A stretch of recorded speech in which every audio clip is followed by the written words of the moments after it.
Talvez você já tenha ouvido falar de jejum intermitente, porque acabou se tornando um tanto popular nos nossos dias, por causa de pessoas que têm buscado, através desse meio, crescer em saúde, se tornar pessoas mais saudáveis, não é? Regular a alimentação, equilibrar um pouco isso aí, e aí ficam períodos longos, tipo de 6 da tarde de um dia até meio-dia do outro. Isso tem se popularizado, mas tem um jejum que não está tão popular assim, que é o tal do jejum bíblico, o santo jejum. Esse é um jejum conhecido também como jejum quase nunca, e outros até poderiam dizer que é um jejum nunca, né? Nunca pratiquei essa forma de jejum, que na verdade não tem o mesmo objetivo do jejum intermitente. Pelo contrário, na verdade, o objetivo desse jejum bíblico é espiritual e a gente precisa entender ele à luz daquilo que a palavra de Deus revela para a gente. Jejum é abster-se de algum alimento, na verdade de algo vital para a gente, que é a comida do dia a dia, não é? E é claro que essa abstenção ela tem a ver com uma automortificação, com autoenfraquecimento, com autoesvaziamento. Uma vez que nos nossos dias muita gente vive dietas já muito rigorosas, inclusive a ideia do jejum intermitente, a gente entende que talvez para muitos não seja muito difícil, vamos dizer assim, não seja uma automortificação ficar em jejum de comida. Mas tem outras coisas que tomaram uma importância muito grande na vida e na agenda dessas pessoas, que são coisas às vezes fúteis, que estão drenando as suas forças, que estão tomando um tempo e uma energia que deveriam estar sendo empregados na presença de Deus. E a gente recomenda também que se pratique jejum dessas coisas durante esse tempo. Desde o início da história da Igreja Oceânica, o pastor Henrique sempre convocou a igreja para um santo jejum. E essa convocação, ela acontece dentro de uma perspectiva bíblica, é claro. Na Bíblia, você vê o povo de Deus, volta e meia, sendo chamado a parar tudo, a fazer um balanço, a se humilhar diante de Deus em jejum, a buscar essa intimidade do Senhor, a se voltar completamente para Deus em busca de uma vida mais íntima dEle, mais cheia da presença dEle. Porque havia certamente necessidade disso. E nos nossos dias não é diferente, não é verdade? A gente gasta tanto tempo botando em ordem nosso mundo exterior, que às vezes o coração está uma bagunça. Às vezes tem coisas no nosso caráter que precisam ser tratadas, mas a gente não tem tempo de tratar. E a gente vai varrendo para debaixo do tapete. E aí, às vezes é necessário a gente parar para balanço, se retirar, ficar em jejum e buscar em Deus resposta para algumas questões que a gente tem vivido. Às vezes a gente sofre sem nem ter consciência do porquê a gente está sofrendo, que tipo de erro a gente está cometendo. Então, esse momento que a gente separa para jejuar, e desde ontem a gente está em jejum, é o momento de a gente parar, fazer uma avaliação, se a gente de fato tem dado prioridade para aquilo que é mais importante para Deus, se a gente de fato está no rumo certo, se a gente tem se comportado de uma forma que agrada a Deus, ou se a gente, sem perceber, está vivendo uma vida que não agrada a Ele. E esse é o momento de realinhar tudo isso. Só que para isso, a gente precisa mergulhar em outro nível de relacionamento com Ele. E esse mergulho tem a ver, sim, com um tempo de jejum. E jejum, então, é esse tempo de automortificação, de autoenfraquecimento, e a gente passa, então, a espiritualmente discernir coisas que a gente até então não enxergava. Então, quando a gente vai para a Bíblia, a gente vê basicamente duas razões pelas quais o povo jejuava. O povo jejuava porque tinha pecado e precisava se humilhar e se arrepender. E o povo se jejuava também quando Deus ordenava que o povo se preparasse para algo tremendo que ele ia realizar no seu meio. Jejum era também uma forma de preparação do povo. O texto que a gente vai ler mostra o momento em que Joel, profeta de Israel, num dado momento em que o povo havia sofrido com uma nuvem de gafanhotos que tinha devastado toda a plantação, toda a colheita, e feito a fome varrer aquela terra. O povo, então, diante da extrema ruína, ouve falar que aquele era o momento de parar e jejuar e se colocar diante do Senhor, porque só em Deus eles receberiam a restauração necessária. E não se tratava apenas de uma restauração política, econômica e material. Tanto é que o livro de Joel Joel é o profeta que fala a respeito do Pentecostes. Deus em Joel estava fazendo o povo enxergar além, enxergar o derramamento do Espírito e o que Deus tinha prometido para o povo dele mais à frente, na consumação da obra de Cristo na cruz. Agora, essa retomada, esse ato de recobrar a consciência da própria identidade como povo de Deus, passava por alguns itens que não podem faltar na vida do cristão. Isso que o texto fala: oração, arrependimento, lamento, pranto e jejum. Diz assim, profeta Joel, capítulo 1, verso 14: decretem um jejum santo, convoquem uma assembleia sagrada, reúnam as autoridades e todos os habitantes do país no templo do Senhor, o seu Deus, e clamem ao Senhor. Capítulo 2, verso 12: agora, porém, declara o Senhor, voltem-se para mim de todo o coração, com jejum, lamento e pranto. Verso 15 do capítulo 2: toquem a trombeta em Sião, decretem jejum santo, convoquem a Assembleia Sagrada. A gente está no momento em que a Assembleia Sagrada, o povo de Deus, foi convocado para um jejum santo, para um tempo de lamento, de pranto, de reavaliação e de balanço da própria vida. E aí, talvez você diga assim: pô, Jonatas, mas eu não estou vivendo exatamente aquela ruína toda que Israel, no tempo de Joel, estava vivendo. Eu não estou vivendo, vamos dizer assim, no nível de infidelidade que o povo de Israel estava vivendo. Contudo, é certo que todos nós aqui, sem exceção, temos coisas a serem tratadas diante de Deus. Todos nós aqui temos pontos, inconsistências, fraquezas, pecados, falhas no caráter e coisas que Deus quer tratar. E nesse momento pré-retiro, Ele está querendo dizer assim: olha, eu tenho coisas grandiosas para fazer na vida de vocês, e eu quero preparar vocês para fazerem coisas grandiosas no mundo, mas não vai ter como isso acontecer se vocês não se prepararem para isso. É muito comum, quando a gente volta de retiro, a gente ouvir pessoas vindo de lá derramadas em lágrimas, chorando, quebrantadas, maravilhadas com o que Deus fez na vida delas. E a gente ouve também pessoas dizendo assim: poxa, mas até que na minha vida não mudou tanta coisa não. E é óbvio que na nossa leitura isso tem tudo a ver com o modo como uma pessoa se preparou para esse encontro com Deus e a outra pessoa não se preparou. A ideia de que a gente não precisa desse tempo de consagração, de que eu não estou tão mal assim, de que eu não sou tão infiel assim, é uma ideia totalmente ilusória. Porque quando cada um de nós é confrontado com o caráter de Cristo, todos nós temos coisas a serem acertadas diante de Deus. E esse é o tempo que Deus está falando para mim e para você: venham, agora é hora de organizar a casa, 2023 está começando, logo, logo você vai cair naquela rotina alucinada, leva filho no colégio, pega filho no colégio, vai para o trabalho, volta do trabalho, cansado. E como é que vai ser? Você vai deixar a vida te levar, a vida leva eu, ou você vai viver guiado pela direção que o Espírito Santo vai te dar à luz da palavra de Deus? Então o jejum é uma espécie de terapia radical que Deus usa para nos tornar mais parecidos com Cristo. Agora, imagina o que acontece quando a igreja inteira resolve se colocar em jejum. O que acontece quando uma igreja jejua?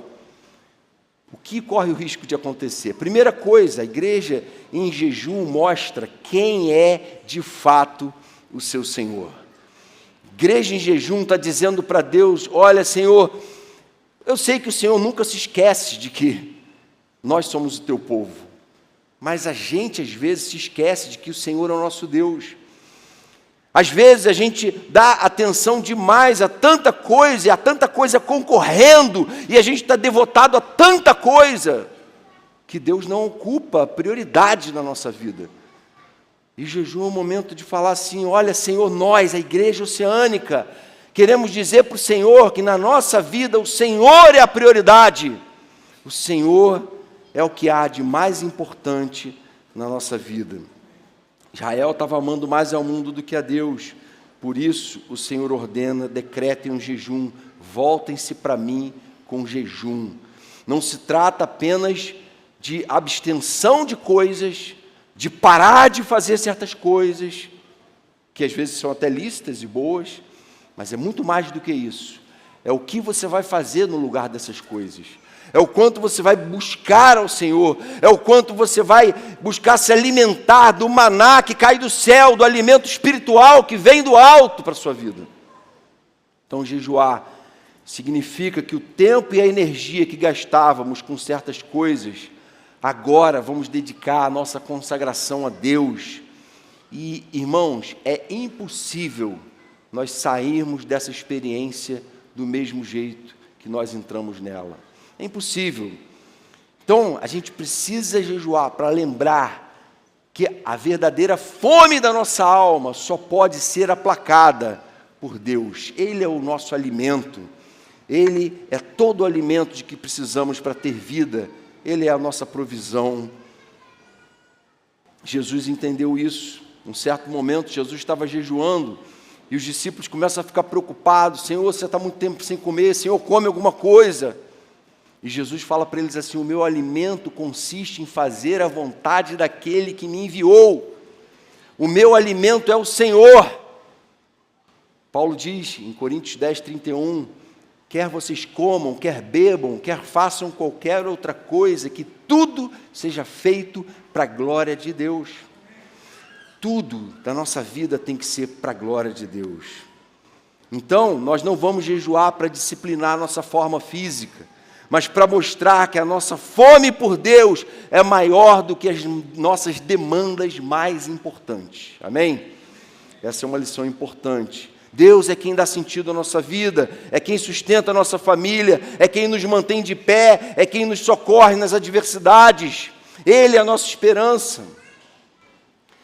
Lloyd Jones, eu já disse isso aqui, quem já ouviu isso, perdoe, eu vou repetir. Lloyd Jones comentando Êxodo 33, aquele momento de Moisés falando com Deus face a face, ele faz um comentário que me impactou muito quando eu li a reflexão dele. Ele diz o seguinte: olha, Moisés já tinha visto a sarça em chamas, já tinha visto o mar vermelho se abrir, já tinha sido usado por Deus no Monte Sinai para escrever as tábuas da lei. Moisés, diz o texto, que falava já com Deus face a face, como alguém fala com seu amigo, mas depois de todos esses relatos, ele faz uma oração que diz o seguinte: Senhor, eu te peço que o Senhor me mostre a sua glória.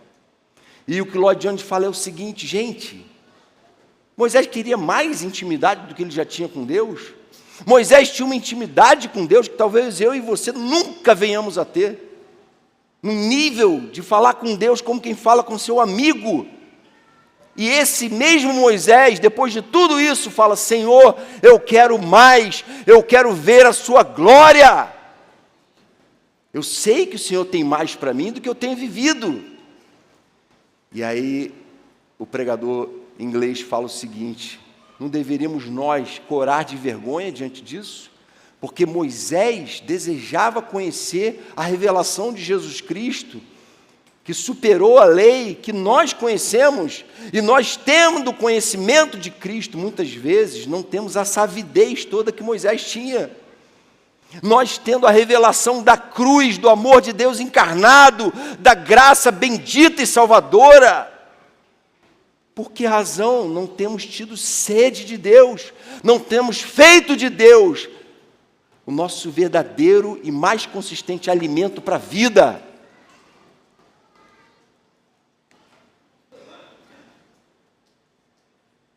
Que essas próximas semanas sejam um tempo de expressão de fome de Deus na minha e na sua vida. Amém?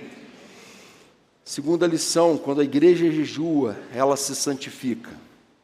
Jejum está diretamente relacionado à santificação. uma vez que jejum é mortificação da carne, no sentido da nossa natureza pecaminosa.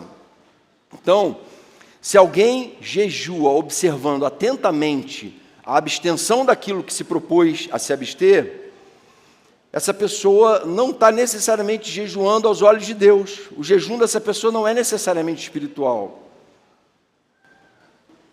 se ela não estiver deixando que o Espírito Santo opere transformação na vida dela. Se ela observa o jejum, mas lida com tranquilidade com seus pecados, tem coisa errada no modo como essa pessoa está entendendo o jejum. E aí eu quero te dizer, olha, você pode jejuar 1 mês, 2 meses, 3 meses e nada mudar na sua vida. Porque o jejum por si só não é mágico. O jejum em Israel sempre estava atrelado à santificação. É um tempo de se separar para Deus e dizer, Senhor, vem e transforma a minha vida. E muda aqui dentro. Faz uma faxina. Nos dias de Isaías, isso estava acontecendo. Isaías foi muito incisivo em denunciar o falso culto a Deus. E aí ele fala assim, no capítulo 58, verso 4, para o povo que estava sendo incoerente, porque jejuava, mas vivia na carne. Seu jejum termina em discussão e rixa, e em brigas de socos brutais. Vocês não podem jejuar como fazem hoje e esperar que a voz de Deus seja ouvida do alto. Vocês não podem jejuar e viver uma vida totalmente incoerente com o Evangelho e acreditar que Deus está se agradando desse jejum. E qual era o pecado de Israel naquele momento?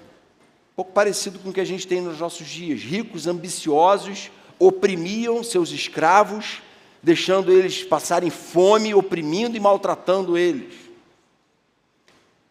E aí ele fala, olha, esse jejum que não faz a pessoa levar a espiritualidade para uma ética no trabalho, para uma ética da vida em sociedade, é um jejum que não agrada a Deus. E aí ele fala o seguinte, Deus fala o seguinte através dele, de Isaías, o jejum que desejo é soltar as correntes da injustiça, desatar as cordas do jugo, pôr em liberdade os oprimidos, partilhar sua comida com o faminto, abrigar o pobre desamparado, vestir o nu que você encontrou, não recusar ajuda ao próximo. E aí Deus fala assim, olha, se vocês entenderem que esse é o jejum que eu espero que vocês cumpram, ou seja, a vida cristã prática, sabe qual é a promessa? Aí sim a sua luz irromperá como a alvorada, e prontamente surgirá a sua cura, a sua retidão irá diante de você, e a glória do Senhor estará na sua retaguarda. Aí sim você clamará ao Senhor, e Ele responderá, você gritará por socorro, e Ele dirá, aqui estou. Amém, irmãos? Aí sim tem relacionamento com Deus, tem um jejum espiritual, tem um jejum santo sendo vivido. Não é um jejum superficial, da fachada, para agradar a liderança da igreja, não. É um jejum autêntico, de alguém que tem experimentado Deus no seu dia a dia, de alguém que tem transbordado da graça de Deus, de alguém cuja retaguarda tem sido marcada pela glória de Deus, e as pessoas olham e dizem, a glória de Deus está atrás dessa pessoa.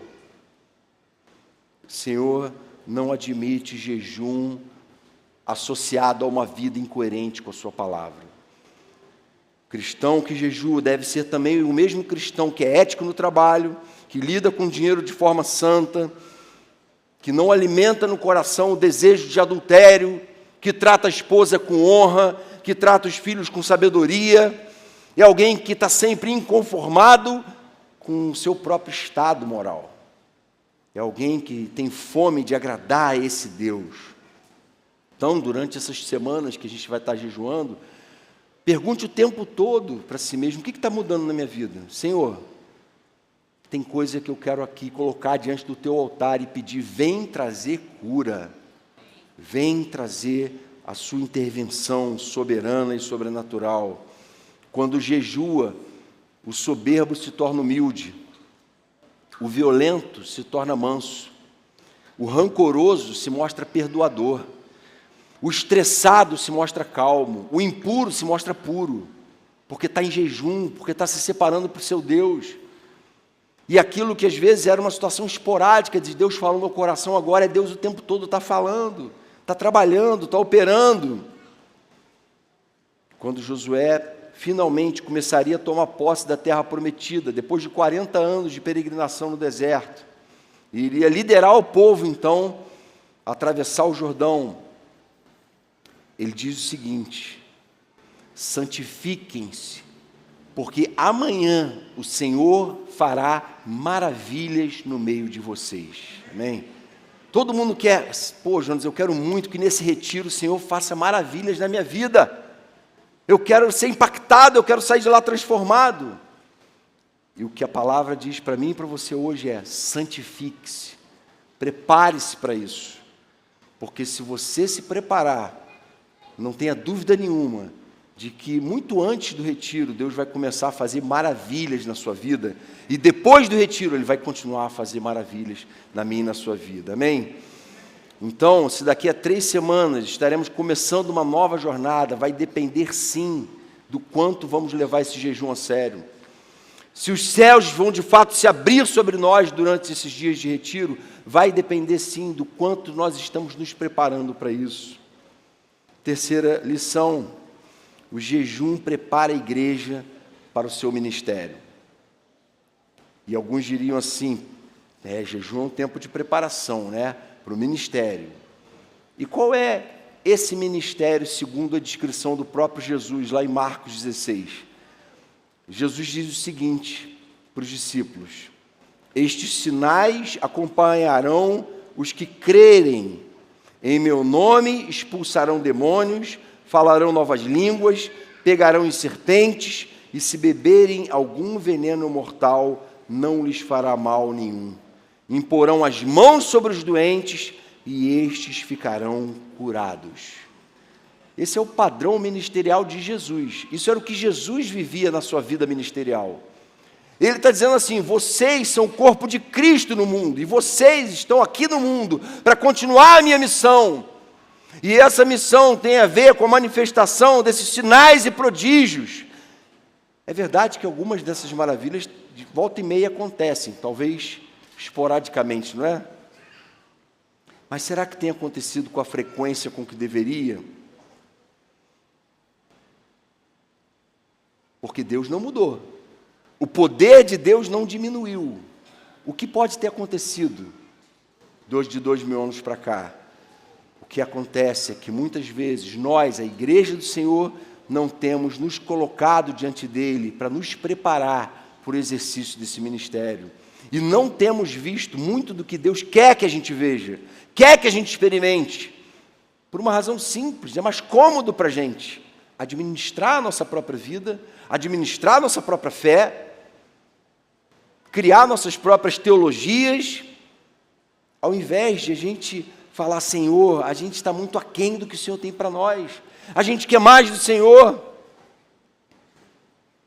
Certa situação, os discípulos tentaram expulsar um demônio, está lá em Mateus capítulo 17, e aí eles não conseguem, e eles chamam Jesus, e Jesus explica para eles por que eles não estavam conseguindo expulsar aquele demônio. Ele diz o seguinte: porque a fé que vocês têm é pequena. Eu asseguro que se vocês tiverem fé do tamanho de um grão de mostarda, poderão dizer a este monte: vá daqui para lá, e ele dirá: nada será impossível para vocês. E ele irá: nada será impossível para vocês. Mas esta espécie de demônios só sai pela oração e pelo jejum. O que Jesus está falando para os discípulos é: olha, vocês não estão preparados em oração, vocês não têm jejuado.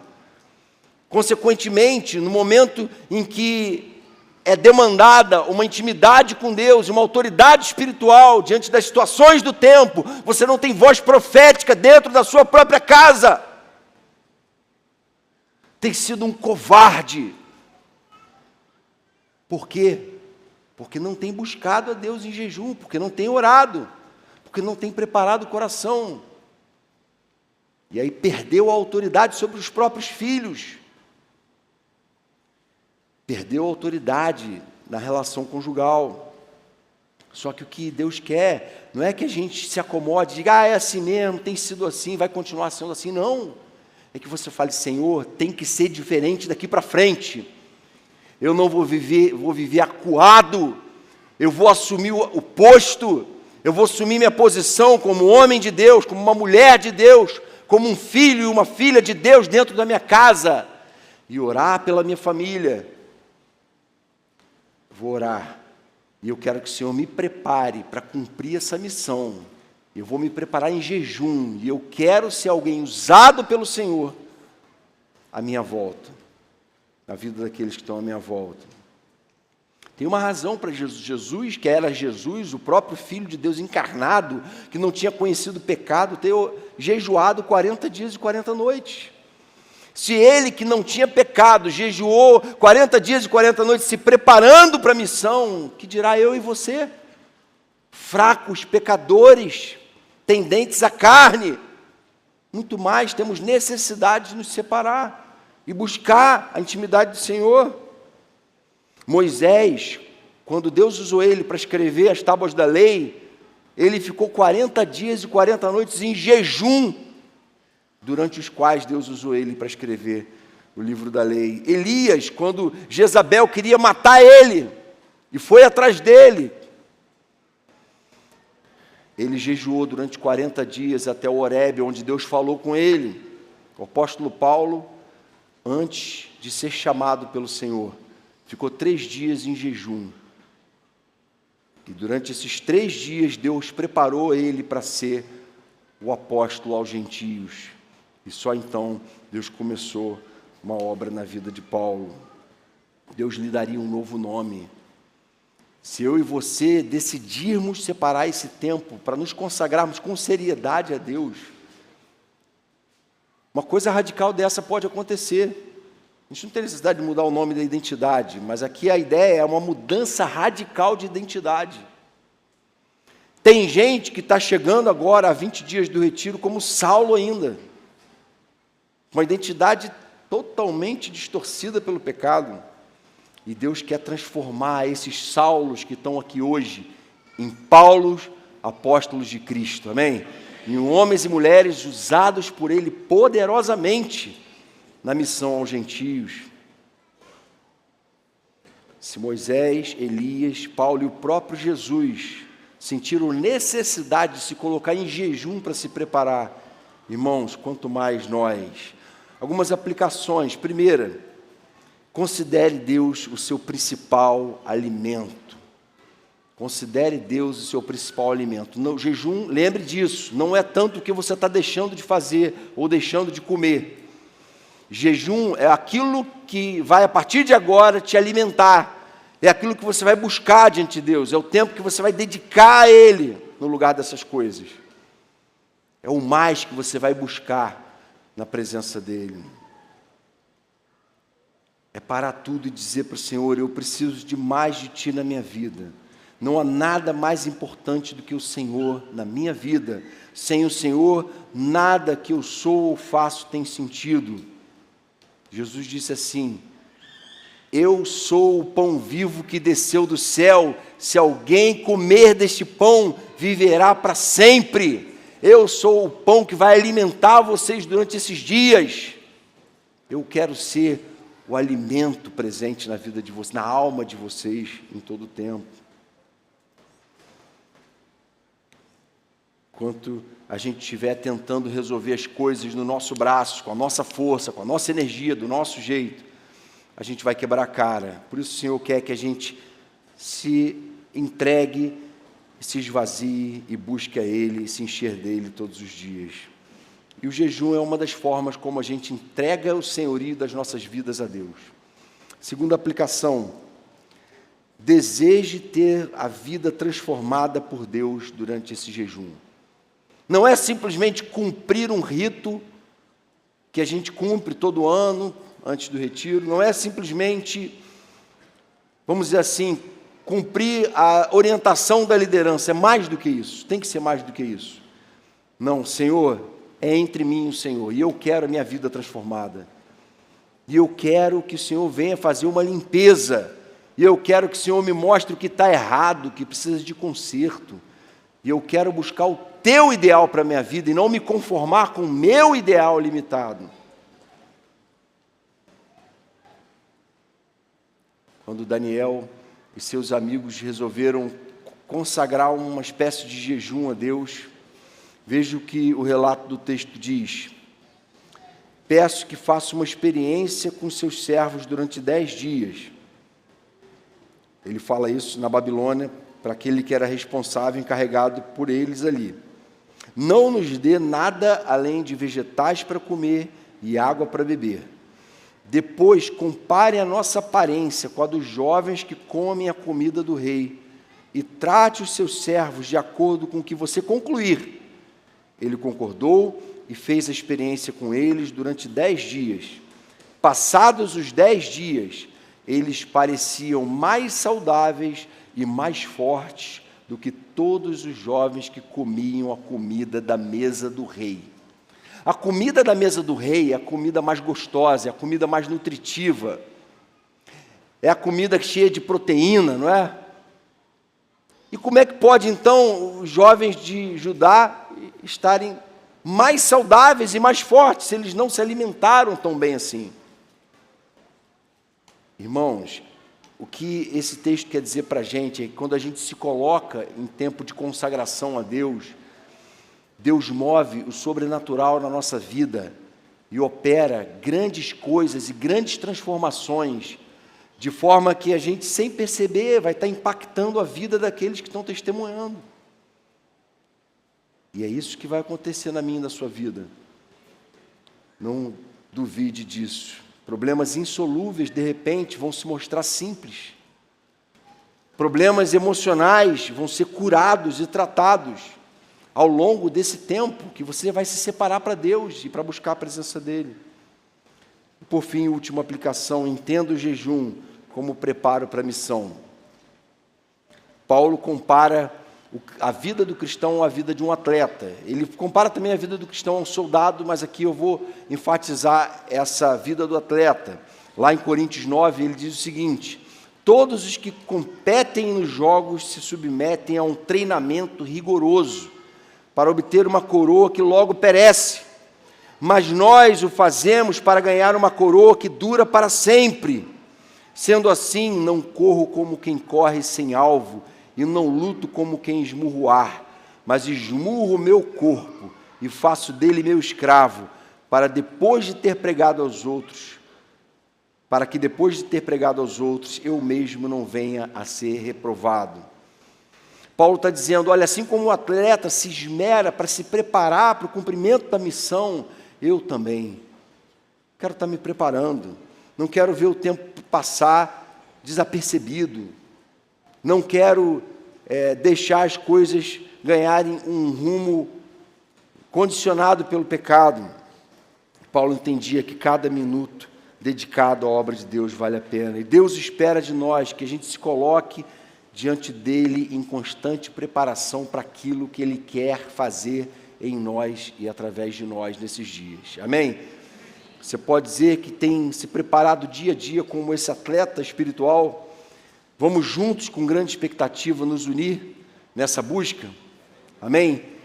Então, irmãos, quem não começou ontem, começa hoje, começa agora, esse tempo de separação, e coloque alguma coisa diante de Deus e fala, Senhor, eu quero a partir de agora me consagrar. Algumas pessoas talvez não planejem ir ao retiro, e a gente tem recomendado, mesmo assim, você é corpo de Cristo.